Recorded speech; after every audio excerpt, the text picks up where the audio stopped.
দম্ভ ও নিয়তির খেলা। বলা হয়েছিল এই জাহাজটি স্বয়ং সৃষ্টিকর্তাও ডোবাতে পারবেন না। 1912 সালের সেই উত্তাল সময়ে টাইটানিক কেবল লোহার তৈরি একটি বিশাল কাঠামোই ছিল না, এটি ছিল মানুষের দম্ভ, আভিজাত্য আর আধুনিক প্রযুক্তির এক চূড়ান্ত আস্ফলন।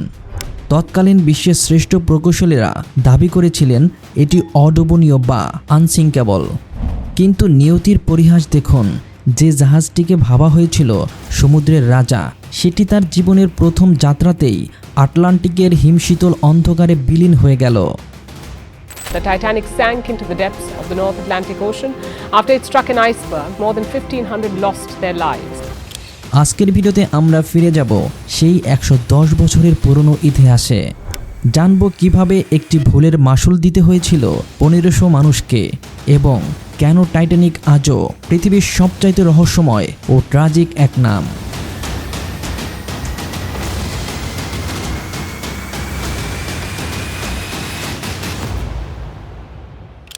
প্রথমে জানব টাইটানিকের জন্ম এবং পরিচয় সম্পর্কে। গল্পটা শুরু হয় 1909 সালের 31শে মার্চ। আয়ারল্যান্ডের বেলফাস্টের বিখ্যাত হল্যান্ড অ্যান্ড ওয়ালফ শিপইয়ার্ডে শুরু হয় এক দানবীয় কর্মযজ্ঞ। হোয়াইট স্টার লাইনের এই স্বপ্নের প্রজেক্টটি বাস্তবায়নে নিয়োগ দেওয়া হয়েছিল প্রায় 3000 দক্ষ শ্রমিককে। টাইটানিক জাহাজের প্রধান ডিজাইনার ছিলেন থমাস এলড্রুস এবং সার্বিক নির্মাণ তত্ত্বাবধানে ছিলেন লর্ড পিরি। টানা 3 বছরের কঠোর পরিশ্রম আর তৎকালীন শ্রেষ্ঠ প্রযুক্তি দিয়ে তৈরি করা হয় এই বিশাল জলযান। এর দৈর্ঘ্য ছিল প্রায় 882 ফুট 9 ইঞ্চি এবং ওজন ছিল প্রায় 46,000 টন। 1911 সালের 31শে মে প্রথমবারের মতো জাহাজটিকে পরীক্ষামূলকভাবে পানিতে নামানো হয়। অবশেষে 1912 সালের 10ই এপ্রিল সেই মাহেন্দ্রক্ষণ এসে উপস্থিত হলো। সাউদা স্পোটন বন্দর থেকে নিউ ইয়র্কের উদ্দেশ্যে রওনা দিল পৃথিবীর শ্রেষ্ঠ বিলাসবহুল জাহাজ আরএমএস টাইটানিক। জলযানের অন্তর্মহল ছিল 3টি ভিন্ন জগৎ। টাইটানিক ছিল আস্ত একটি ভাসমান শহর, এর ভিতরে ছিল 3টি আলাদা পৃথিবী। প্রথম শ্রেণী, এখানে ছিলেন তৎকালীন বিশ্বের সবচেয়ে প্রভাবশালী ও ধনী ব্যক্তিরা, বড় বড় শিল্পপতি, ব্যবসায়ী আর উচ্চপদস্থ কর্মকর্তারা। তাদের জন্য জাহাজে ছিল রাজকীয় জিম, সুইমিং পুল, তুর্কি স্নানাগার, এমনকি একটি বিশাল লাইব্রেরিও, সোনার কারুকাজ করা ক্যাফেটেরিয়া আর বিশাল গ্র্যান্ড স্টেয়ারকেস বা সিঁড়ি একে রাজপ্রাসাদের রূপ দিয়েছিল। দ্বিতীয় শ্রেণী অর্থাৎ দ্য মিডল ক্লাস, মধ্যবিত্তদের এই অংশের সুযোগ সুবিধা ছিল চমৎকার। তাদের কেবিন, ডাইনিং এবং লাইব্রেরিও এমনভাবে তৈরি করা হয়েছিল যা সেই সময়ের অনেক সাধারণ জাহাজের প্রথম শ্রেণীর চাইতেও ভালো ছিল। তৃতীয় শ্রেণী অর্থাৎ দ্য ড্রিমার্স, মূলত ইউরোপ থেকে আমেরিকায় ভাগ্য করতে যাওয়া সাধারণ মানুষরা ছিলেন এখানে। যদিও তাদের সুযোগ সুবিধা ছিল সীমিত, কিন্তু পরিষ্কার পরিচ্ছন্ন আর খাবারের মান ছিল সাধারণের ধরাছোঁয়ার বাইরে। এখন আসি সেই অভিশপ্ত রাতের কথায়। যাত্রা শুরু হয়েছিল রাজকীয়ভাবে। সমুদ্র শান্ত ছিল, আকাশে ছিল তারায় ভরা। কিন্তু 1912 সালের 14 এপ্রিল রাত 11:40 ঘটে গেল সেই অঘটনটি। উত্তর আটলান্টিক মহাসাগর তখন ঘুটঘুটে অন্ধকারে আচ্ছন্ন। হঠাৎ সামনের মাস্ট থেকে লুকআউট ফ্রেডেরিক ফ্লিট চিৎকার করে উঠলেন, আইসবার্গ রাইট অ্যাহেড।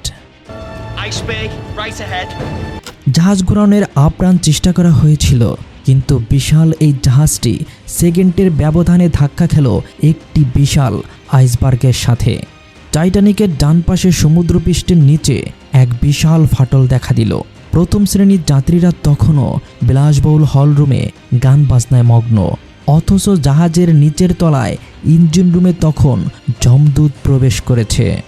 পানি হু হু করে 5টি ওয়াটার টাইট কম্পার্টমেন্টে ঢুকে পড়ল।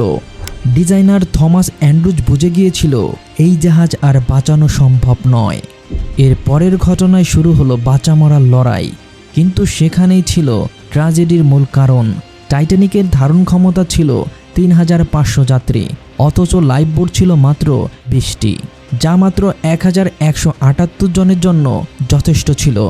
প্রশ্ন উঠতে পারে, কেন পর্যাপ্ত লাইফবোট রাখা হয়নি? এর কারণ ছিল মানুষের অন্ধবিশ্বাস। তারা মনে করেছিল জাহাজটি যেহেতু ডুববে না, তাই বাড়তি লাইফবোট ডেকে রাখলে জাহাজের সৌন্দর্য নষ্ট হবে। এই মারাত্মক অসতর্কতা সেদিন মৃত্যু পরোয়ানা লিখে দিয়েছিল শত শত মানুষের। জীবন বাঁচানোর এই যুদ্ধে অগ্রাধিকার দেয়া হয়েছিল নারী ও শিশুদের। অথচ অনেক লাইফবোট অর্ধেক পূর্ণ হয়েই জাহাজ ছেড়ে গিয়েছিল, যা মৃত্যুর মিছিলকে আরও দীর্ঘ করেছিল। রাত 2:20 টাইটানিক চিরতরে সমুদ্রের গভীরে তলিয়ে যায়। ভয়াবহ সেই রাতে প্রায় 1500 মানুষের প্রাণ হারান। তীব্র শীত আর হিমশীতল পানিতে ডুবে যাওয়া সেই দৃশ্য আজও ইতিহাসের সবচাইতে করুণ অধ্যায়। দীর্ঘ 73 বছর টাইটানিক কোথায় ছিল তা কেউই জানত না। অবশেষে 1985 সালে রবার্ট বেলার্ড ও তার দল সমুদ্রপৃষ্ঠ থেকে প্রায় 3800 মিটার নিচে আটলান্টিকের তলদেশে টাইটানিকের ধ্বংসাবশেষ খুঁজে পান। সেখানে আজও মানুষের জুতো, চশমা আর থালাবাসন ছড়িয়ে ছিটিয়ে আছে, যা আমাদের মনে করিয়ে দেয় সেই অভিশপ্ত রাতের কথা। সমুদ্রের নিরাপত্তায় টাইটানিকের শিক্ষা। টাইটানিক দুর্ঘটনা কেবল একটি শোকের গল্প নয়, এটি সমুদ্র পথের নিরাপত্তায় বিপ্লব ঘটিয়েছিল। এই ঘটনার পরেই তৈরি করা হয় international convention for the safety of life at sea. এখন প্রতিটি জাহাজে সকল যাত্রীর জন্য পর্যাপ্ত লাইফবোট থাকা বাধ্যতামূলক। 24 ঘন্টা রেডিও সংকেত খোলা রাখা নিশ্চিত করা হয়েছে। আইসবার্গ বা বরফখণ্ডের উপর নজরদারি করতে বিশেষ টহল বাহিনী গঠন করা হয়েছে। সর্বশেষে আসি স্রষ্টা এবং সৃষ্টির কথায়। টাইটানিকের এই করুণ পরিণতি আমাদের এক চরম সত্যের মুখোমুখি দাঁড় করিয়ে দেয়। মানুষ যতই উন্নতি প্রযুক্তি তৈরি করুক না কেন, তা প্রকৃতির শক্তির কাছে সবসময় নগণ্য। আমাদের মেধা ও প্রযুক্তির উপর অহংকার করা কখনোই উচিত নয়। টাইটানিক আমাদের শেখায় যে প্রযুক্তি মানুষের সৃষ্টি আর মানুষ তার স্রষ্টার সৃষ্টি। আমরা কেবল সচেতন থাকতে পারি, সাবধানতা অবলম্বন করতে পারি, কিন্তু শেষ সিদ্ধান্ত সবসময় উপরওয়ালার হাতে।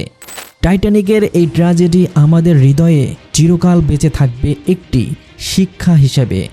দম্ভ কখনো জয়ের পথ হতে পারে না।